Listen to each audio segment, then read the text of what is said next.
Bafowethu, umhlaka 1 udume kakhulu kubalandeli bakaKhuzani uMpokampongose usevele wamqonda ngqo uNkeshemba odume ngengoma naye-ke enkulu endimeni kaMaskandi-ke odabeni oluthinta iy'nsimbi zikaMaqatha ongumculi futhi naye kaMaskandi okuthiwa-ke zidlalwe uNkeshemba bengavumelene. Nanti udaba ngifisa uyizwele khona la kwisiqiniseko esemedia-ke ngokhohlwa ukusubscribe-ke uphinde ulike lama video awuthokozele nangomhlaka 1 esithatha sibheka awuyizwela. Enkeshemba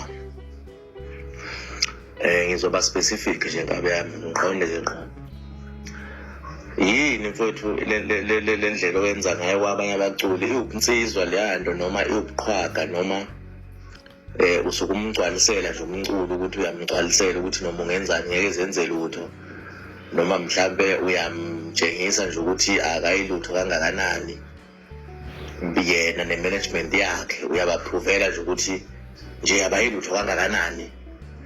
Lento yenzayo ibizwa ngani mnewethu? Mhlawumbe kungcono ukukubuza bese uyaphendula singakukhulumeli kanti wena unezizathu zakho, kodwa mina nanku WhatsApp emini ebengikhuluma nomnikazi wengoma uMaqatha nomnikazi webeat uthi akaze kufike umuntu uyezocela ingoma yakhe noma ezocela insimbi zakho ubone nje sekuculwa ngazo sesisebenzisiwe.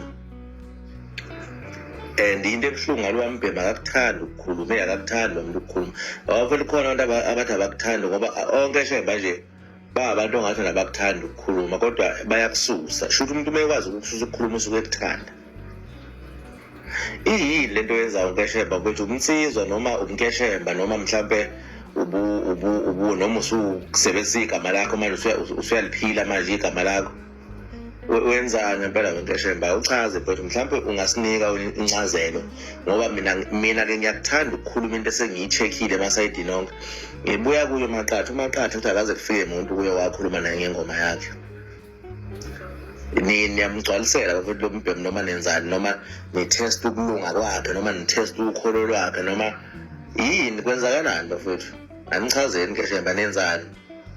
Yini le niyenzayo? Mhlawumbe ilikhona igama layo eningayibiza ngalo nithile singazi.